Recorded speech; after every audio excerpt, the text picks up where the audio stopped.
What? Oh, we're rolling?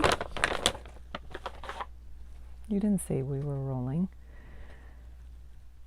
As you already know, I talked to you about the importance of a healthy diet and what a healthy diet means to you in terms of being healthy and resilient and being able to effectively manage the stress in your life.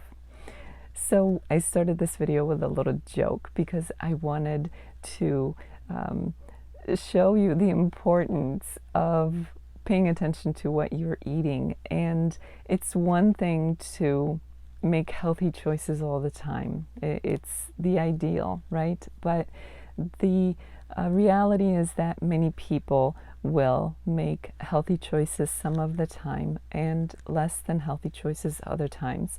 One of the things that can be a challenge is that sometimes we think we're making a healthy choice, or at least a choice that's not as bad as it actually is, but we don't realize it. So one of the things that I want to stress to you in this video is your ability to be informed and educate yourself in terms of what it is that you're consuming, which is why I want to talk to you about food labels in this particular episode.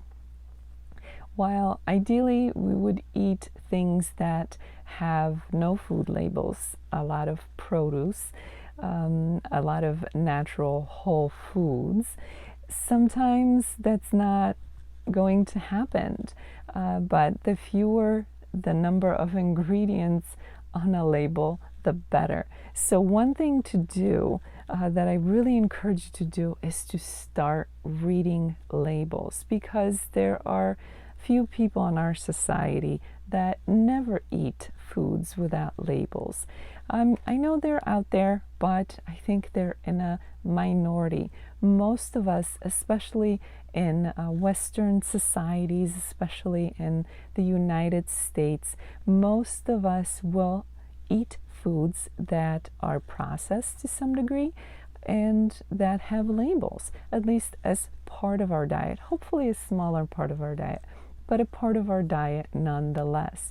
So if you're going to consume something that comes with a label, it's really your responsibility to understand what it is you're consuming, and that label is there to help you, but you have to pay attention to that label.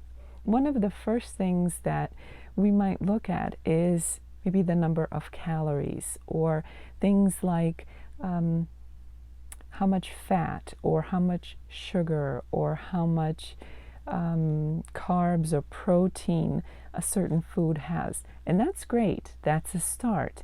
But I think one of the things that is often overlooked is the serving size. The serving sizes tend to be pretty small, generally speaking. Frankly, to be honest with you, if you start looking at labels, I'm an avid label reader, and throughout my years of looking at labels, it will always seem unrealistic, or in many cases I should say, in terms of how small the suggested serving size is. So think about certain foods where the suggested serving size is 2 tablespoons or 1/4 of a cup. And I'm not talking about strictly condiments. I'm talking about just regular food. Few are the people, let's be real, let's be realistic about this. Few are the people who will only have 1/4 of a cup of something, especially if it's something you like, if you're enjoying it. So it's important that you realize what you're exchanging in terms of the calories, the sugar, the fat, the salt content, what you're exchanging in terms of what you're putting in your body versus what you're getting out of it. In other words, is the amount that you're eating, one, what the label suggests as a serving size, and if it's not, is it worth it? Some people have incredible control and they can look at the serving size, have just that, and be done with it.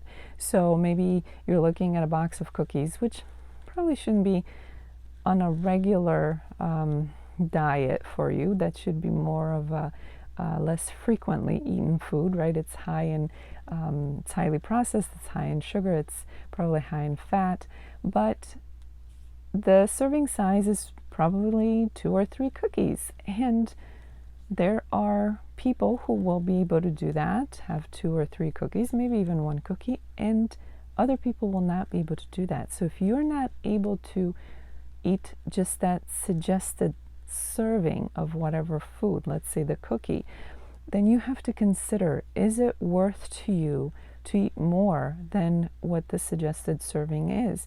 Because now you are potentially doubling or tripling or even more those particular numbers, calories, grams of fat, grams of sugar, things like that. So it's so important to pay attention to what you're eating and then figure out whether or not it's worth it. In this country, we are fortunate enough where there are laws requiring food manufacturers to put a great deal of information in terms of what their food contains and what nutritional value it has.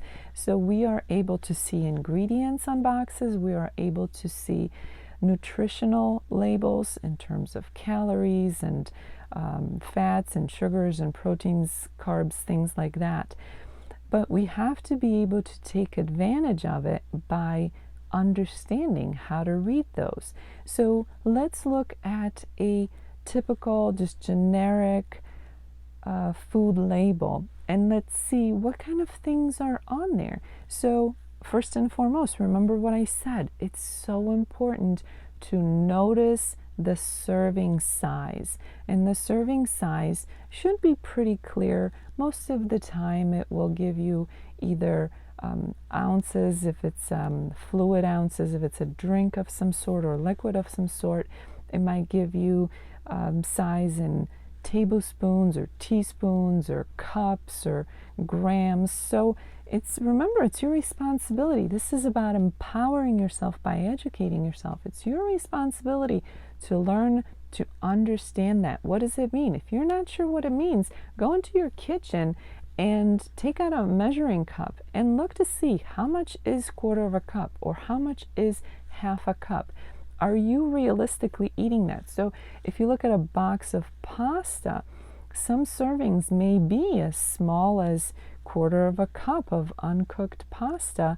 When you cook it, it may look a little bit better or bigger, but how many people realistically only eat that? It's the same thing with rice. Think about it in those terms. You really have to think about it in those terms, and sometimes it's easier to understand what you're dealing with when you actually measure things out, especially initially. So it's much easier to say, okay, if the serving size is 2 cookies, you know what 2 cookies are. You take out 2 cookies out of the box or the bag and you know what that is. But if the measurement is in tablespoons or teaspoons or cups, say 1/4 of a cup, take out some measuring instruments from your kitchen and actually measure it out. Don't eyeball it, because let me tell you, our eyeballs are very generous, very generous.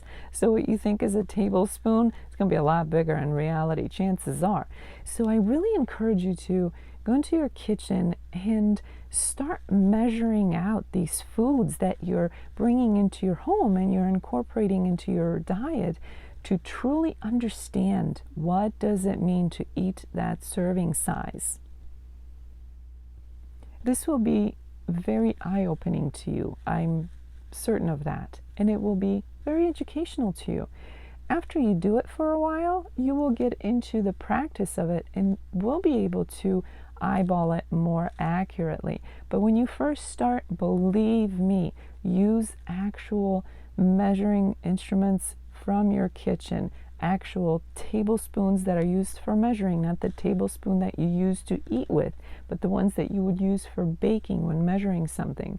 Use a cup that has the actual measurements on it, the cup that you would use to cook with, to measure ingredients with, because that's what's going to give you a true measurement of whatever that serving size is, but it will also teach you so that if you do have to eyeball it down the road, you won't have to use the measuring cup or the actual measuring tablespoon, but you will be able to eyeball it more accurately. So first and foremost, look at what the serving size is. Once you understand the serving size for a particular food, then the rest is fairly easy. You can see how many calories that come with that particular serving size for that food. Things such as how much protein you get, carbs, things like salt or sodium, fiber, if any, sugar. So that gives you an idea of what you're ingesting. Don't forget to look at the ingredients. It's also important to do that. To me, if ingredients are things that you don't know what they are, look them up. But more importantly, if there are a lot of ingredients that you don't know what they are and they sound like things that were created in a lab, that's a good indicator to skip that food altogether. You want the ingredients to be as natural as possible. The other thing to remember is that there are many, many, many, many, many names for sugar, whether it's some kind of a sugar derivative that was made in a lab or naturally occurring sugar of some sort. There are so many names that even scientists have a hard time keeping up with it. You probably have a smartphone. Everybody has a smartphone nowadays. Use that smartphone to look up the ingredients when you're looking at labels. You can do that right at the store. And if it sounds more like something Dr. Frankenstein would have created in a lab than something that would come from a farm, then perhaps it would be a good idea to put that back on the shelf and keep going. Find something a little more whole food, less processed for you to incorporate in your diet.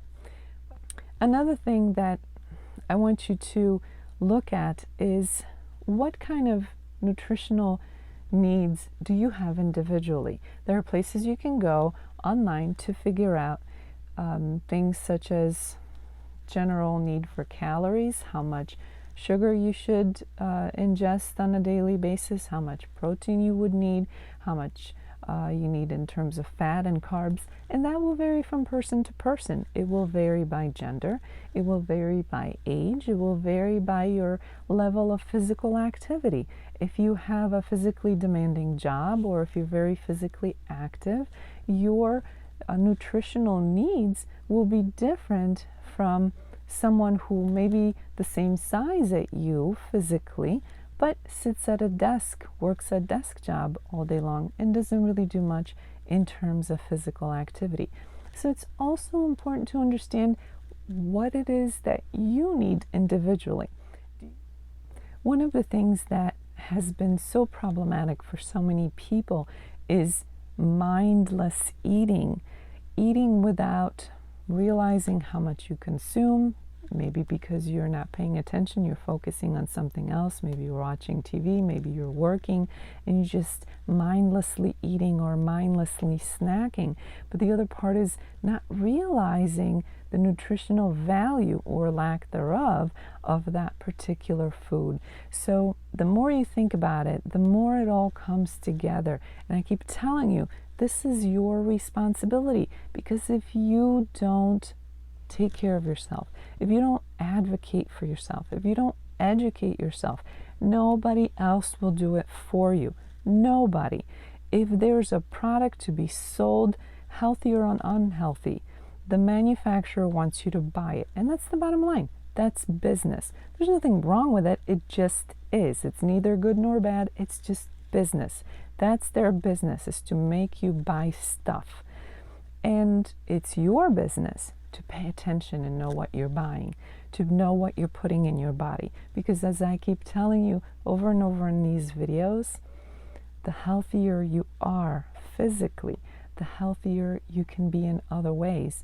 And the more resilient you will be able to be for managing stress in your life.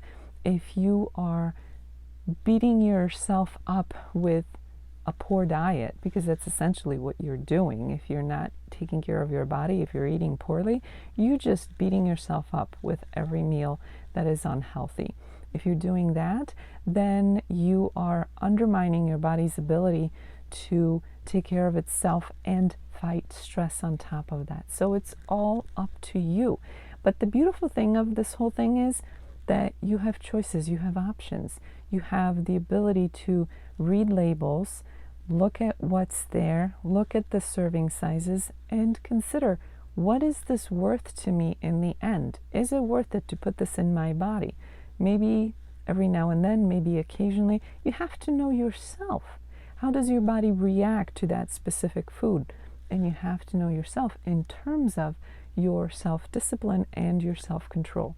If buying a box of cookies means that that box of cookies can be in your cupboard for a month or two before it's gone, that's a completely different experience than somebody who buys a box of cookies and then cannot get those cookies out of their mind until they're gone.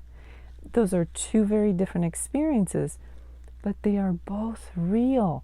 You have to know what your reality is. So pay attention to all of this, because if you don't, nobody else will. And you deserve to be happy and healthy and strong and resilient. And you deserve to be able to fight stress to the best of your ability. So take the responsibility for yourself in terms of what you're putting in your body, educate yourself, and make the decisions that will help you rather than harm you. If you would like to learn more about stress management, check out the link below.